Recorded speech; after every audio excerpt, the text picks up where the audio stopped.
turakwitabye karamenya gasani kuko duhamagaye ku neza yawe kugira ngo dutume ku izina ry'Imana Data n'Umwana na Roho Mutagatifu amen.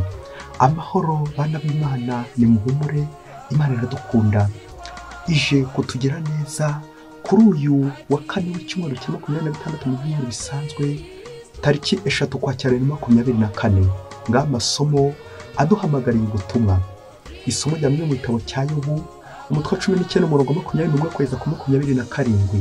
Yobu abwira inshuti ze zakomezaga kumushinja ati, mwebwe ab'inshuti zanjye ndabatakambiye, nimumbabarire, dore nyir'ububasha yaranshegeshe. Ni kuki munyibasiye nk'Imana? Ese ntimuzageza aho mumpa agahenge? Icyampa ngo amagambo yanjye azandikwe, bayashyire ku rubaho rw'umuringa bakoresheje ikaramu y'icyuma, maze bayasharage ku rukuta ubutazibagirana. Ngeweho nzi ko umuvugizi wanjye ariho, amaherezo azatunguka ku isi azandengere. Namara kunkangura azampagarika iruhande rwe, maze mbonere Imana mu mubiri wanjye. Koko ni ngewe ubwanjye uzayirebera, nzayibonesha amaso yanjye bwite atarayundi, ngiye inyota inyuzuye umutima. Iryo ni ijambo ry'Imana. Zaburi ya 27. Nizeye kuzabona ubugiraneza bw'Uhoraho mu gihugu cy'abazima. Uhoraho, umva ijwi ryanjye ndagutakira, gira ibambe unsubize. Umutima wanjye wanyibukije ijambo ryawe, wowe wavuze uti, nimushakashake uruhanga rwanjye. None rero Uhoraho, nibwo nshakashaka, ntumpishe uruhanga rwawe. Wirakara ngo uhinde umuyoboke wawe, niwe umuvunyi wanjye. Nyamara njye nizeye kuzabona ubugiraneza bw'Uhoraho mu gihugu cy'abazima. Ihangane wizigire Uhoraho, ukomeze umutima w'intwari, rwose wiringire Uhoraho. Nizeye kuzabona ubugiraneza bw'Uhoraho mu gihugu cy'abazima. Nyagasani Yesu nabane namwe. Amagambo mu ivanjiri ntagatifu kwanditswe na Luka umutwe wa 10 umurongo wa 1 kugeza ku 12. Muri icyo gihe mu bigishwa ba Nyagasani ahitamo abandi 72, maze abohereza imbere ye babiri mu migi yose n'ahandi hose yajyaga kunyura. Arababwira ati, iyi mirima yeze ni myinshi, ariko abasaruzi ni bake. Nimusabe rero nyir'imyaka yohereza abasaruzi mu mirima ye. Ngaho nimugende, dore mbohereje nk'abana b'intama mu birura. Ntimugire icyo mujyana, kaba agasaho k'ibiceri, waba umufuka, zaba inkweto, kandi mwirinde guhera mu nzira muramukanya. Urugo rwose mwinjiyemo mubanze muvuge muti, amahoro kuri iyi nzu. Nihaba umuntu w'amahoro, amahoro yanyu azamusakaraho, nahabura azabagarukira. Mugume muri iyo nzu, munywe kandi murye icyo babahaye, kuko umukozi akwiriye igihembo cye. Ntimukave mu nzu mujya mu yindi. Umujyi wose muzinjiramo bakabakira, muzarya ibyo babahereje. Mukize n'abarwayi muhasanze, kandi mubabwire muti, ingoma y'Imana ibari hafi. Naho rero umujyi wose muzinjiramo ntibabakire, muzajya mu materaniro yabo muvuge muti, dore n'umukungugu w'umujyi wanyu wadufashe ku birenge, turawukunguse kandi turawubasigiye. Icyakora mubimenye neza, ingoma y'Imana ibari hafi. Ndabibabwiye, kuri wa munsi w'urubanza Sodoma izababarirwa kurusha uwo mujyi. Iyo ni ivanjiri ntagatifu. Bayoboke b'Imana, nimugire amahoro. Nyagasani araguhamagaye, nanjye arampamagaye, aduhamagariye ikintu cyiza, aduhamagariye kudutuma. Ese ahangaha nawe uraza kuba intumwa ya Kristo? Iyo wumvise ijambo ry'Imana, wakagombye gusoza nawe uvuga uti, nahuye na Nyagasani, reka nanjye kumwereka abandi. Nabonye Imana, reka njye kuyibwira abandi, reka njye kuyereka abandi. Ngubwo ubutumwa bw'umukristo. Umunsi umwe mu ishuri rimwe, ngo animateri wajyaga asanga abanyeshuri badahari. Nuko ngo harimo umunyeshuri yabonaga w'intangarugero, ngo witwaga Claude.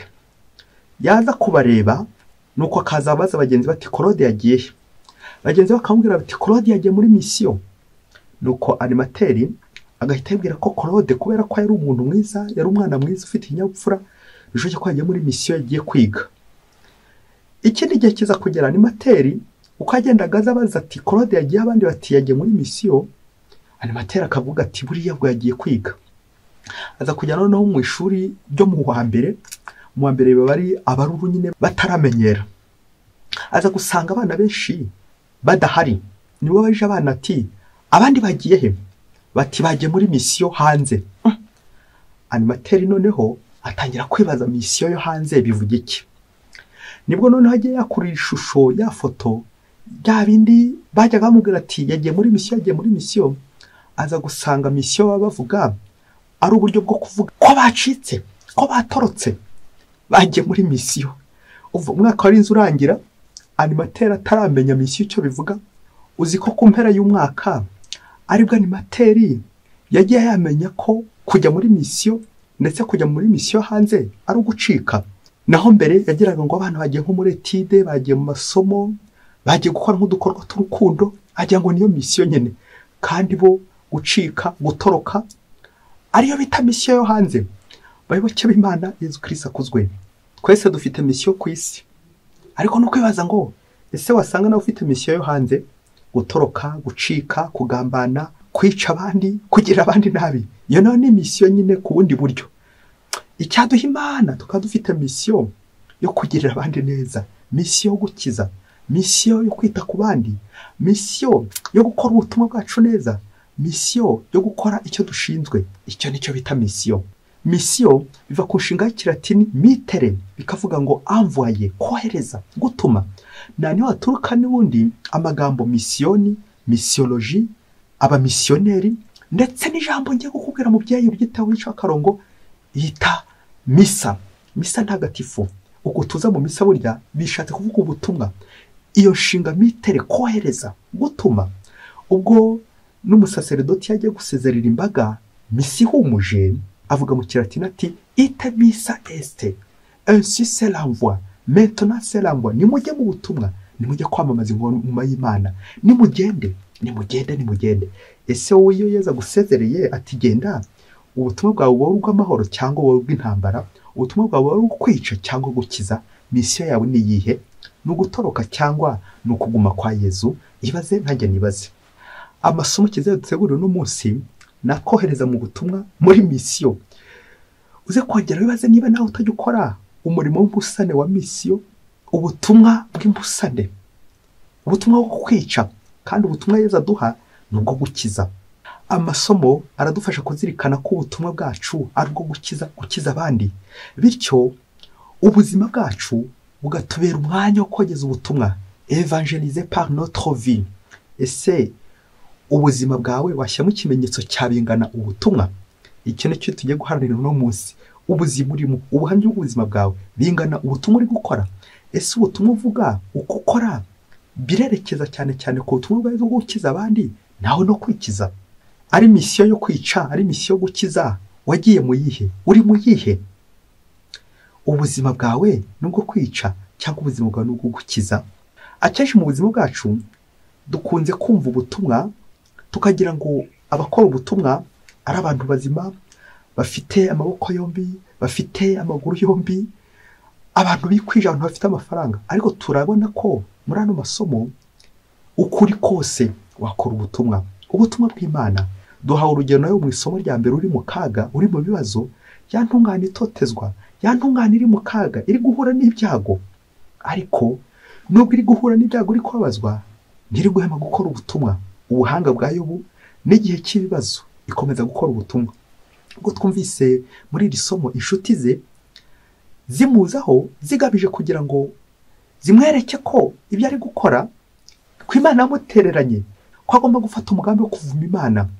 Turuvuye agiye kwigisha izi ntumwa, izi nshuti ze zije zimugana, akazigisha kuko ntizizi Imana, none agiye kuzibwira Imana. Kurira ifoto nawe y'umuntu w'umurwayi wagiye gusura, ari we kugukomeza, ari we kubwira uti wihangayika, humura, komera. No mu burwayi, no mu bibazo ushobora gutanga ubutumwa bwiza, évangéliser par notre vie. Mu bibazo urimo, mu kaga urimo, naho ushobora guhatangira ubutumwa bwiza kandi bwafata. Yobu ati nge nzi ko umuvugizi wanjye ariho, amaherezo azatunguka ku isi azandengere. Amen, amen, amen. Tekereza nawe izi nshuti za Yobu zari zizanye ubundi butumwa bwo gutuka Imana, nuko zigahura na Yobu we ari gutaka Imana. Kuri iyo foto yo munyantege Yobu, ariko ari uri kugira gute? Ari we uri kwigisha, ari ufite ukwemera guhambaye.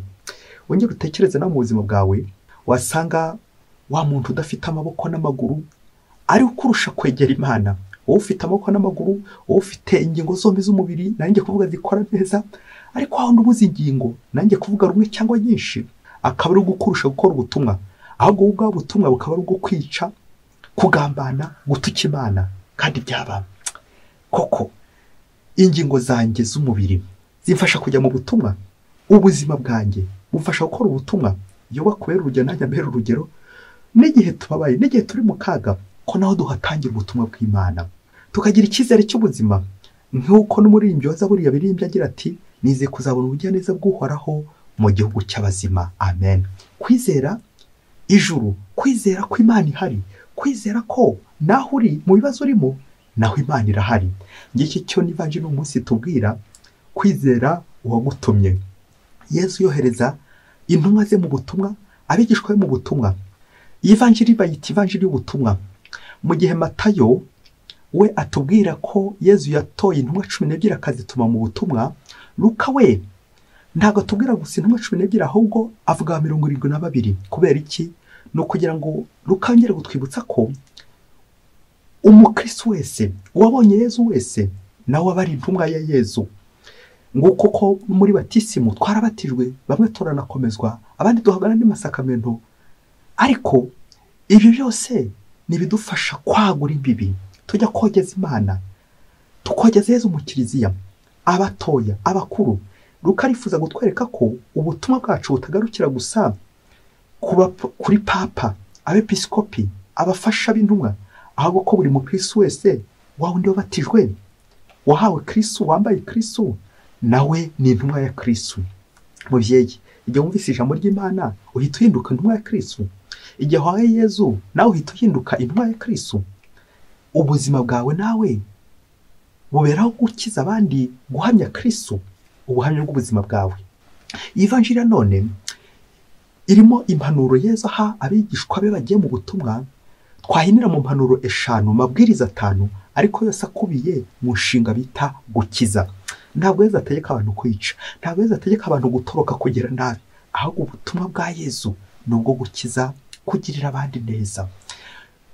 Ibwiriza rya mbere, la non violence, kutagenza neza, kwa abantu b'abanyamahoro, intaryarya, umuntu mwiza nk'intama, intama indahemuka.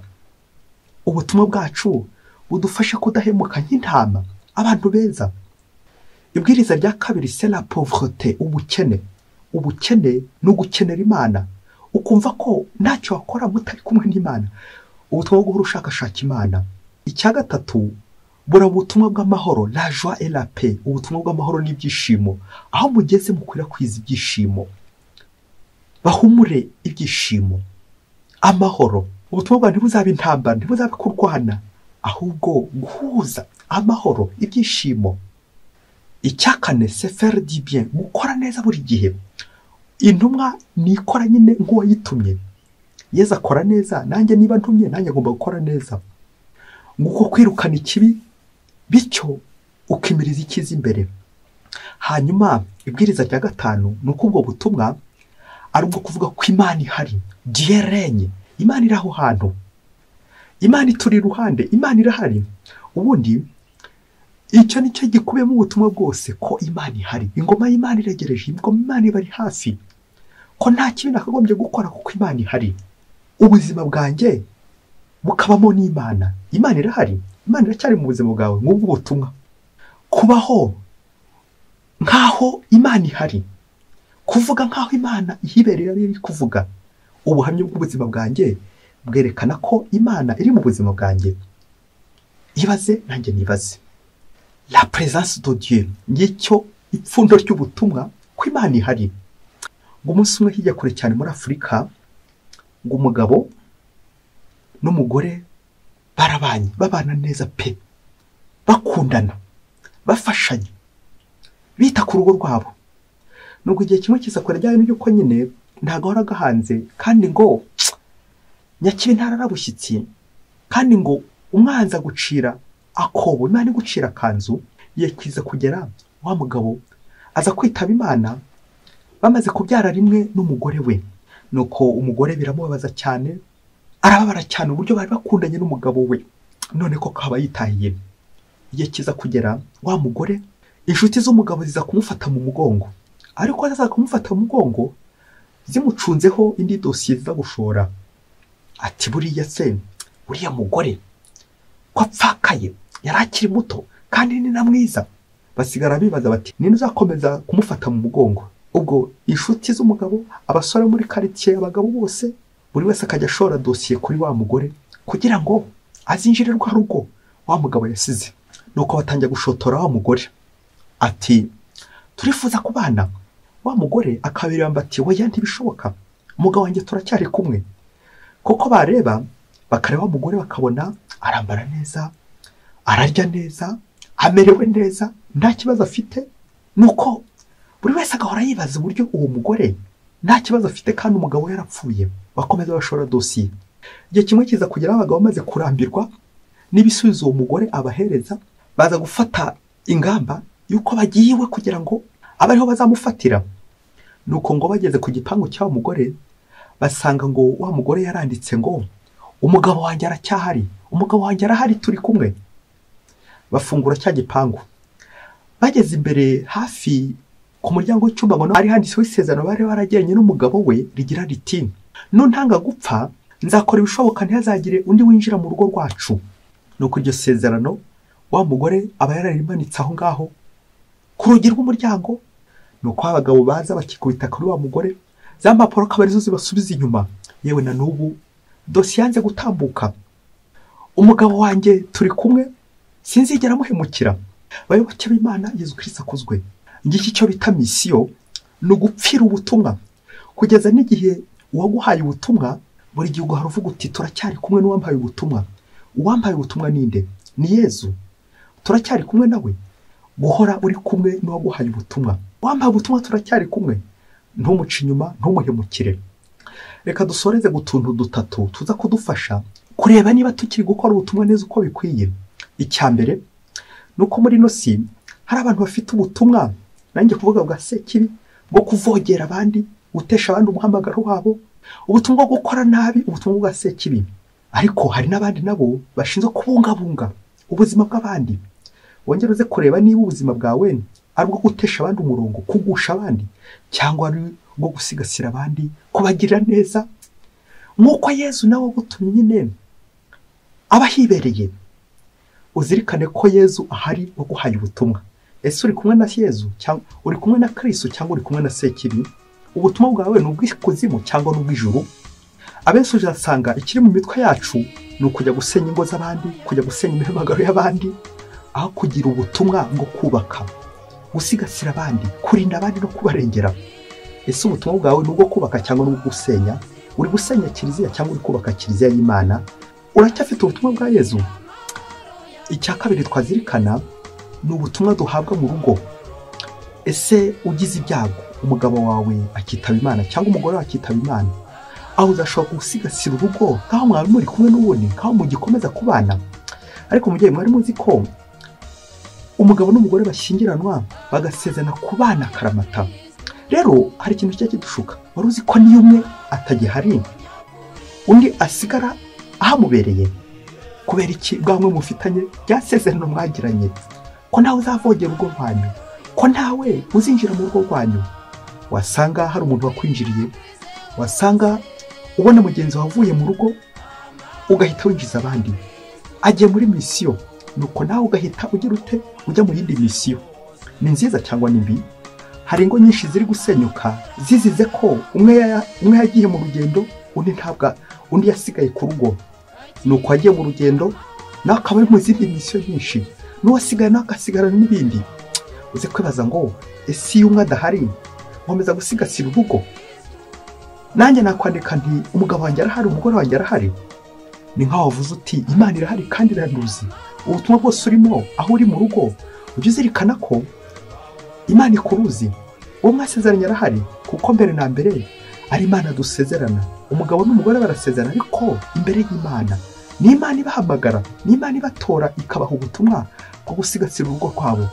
Wongera urebe niba atari wowe uri mu basenya urugo rwawe, niba atari wowe utatira igihango. Nuko ugatangira ukinjiza abandi wawe, izo za divorce, guca inyuma, gutatira igihango, gukora ubundi butumwa butarwo Nyagasani yaguhaye, nguko gutoroka, gucika, basanga nawe umeze nk'abanyeshuri bajya mu butumwa bakajya mujya mu hanze, gusiga Imana, tugasanga ibintu, tugasanga n'abantu bari kudusibira amayira mu ngo zacu. Icya gatatu twasorezaho ni ubutumwa bwo kumesa kamwe, wokeje tubiri twombi dushobora gushirira, wongera urebe niba ujya umesa kamwe. Kumesa kamwe niba ucunze urugo, komeza urucunge neza. Niba wihaye Imana, komeza wiha Imana, komeza wirinde kuvangavanga, kuko ubutumwa bubi nyine ari ubwo kugenda uvangavanga usenya. Wongera urebe niba ubutumwa bwawe, ubuzima bwawe bukurura abandi. Ese ko wihaye Imana bituma abandi benshi bashobora kuza nabo bakiha Imana? Wasanga uri mu baca intege urubyiruko, bamwe bati ntabwo twongera gushinga ingo kubera ingero mbi tubona z'abakristo bari gusenya, kubera ingero mbi z'abakristo tubona bari guca inyuma abo bashakanye, kubera ingero mbi z'abihaye Imana batatwerera imbuto. Ugasanga ubuzima bwawe buri kugusha abandi. Wongera urebe niba ubuzima bwawe utari kugusha abandi, bityo nawe umese kamwe, ugende neza mu nzira y'Imana. Ubuzima bwawe nubwo kugusha abandi cyangwa no gusigasira abandi, uzirikane ngo itegeko rikuru ry'ubutumwa nuko Imana ihibereye. Ese Imana iri mu buzima bwawe, iri mu butumwa bwawe? Imana iraganje mu buzima bwawe? Ubutumwa bwawe nubwo kwereka abandi Imana, ubuzima bwawe bushobora kurangira abandi Imana. Nuko rero uze kwisuzuma, nanjye ndi kwisuzuma, niba tutari mu bagusha abandi, niba tutari mu batuma abandi batongera kugana mu kiliziya, kuko ingoma y'Imana ituri hafi. Mwese Imana ibaho umugisha. Imana Data na Mwana na Roho Mutagatifu. Amen. Padiri Musumbuko na Disinasi wa Diyosezi ya Cyangugu.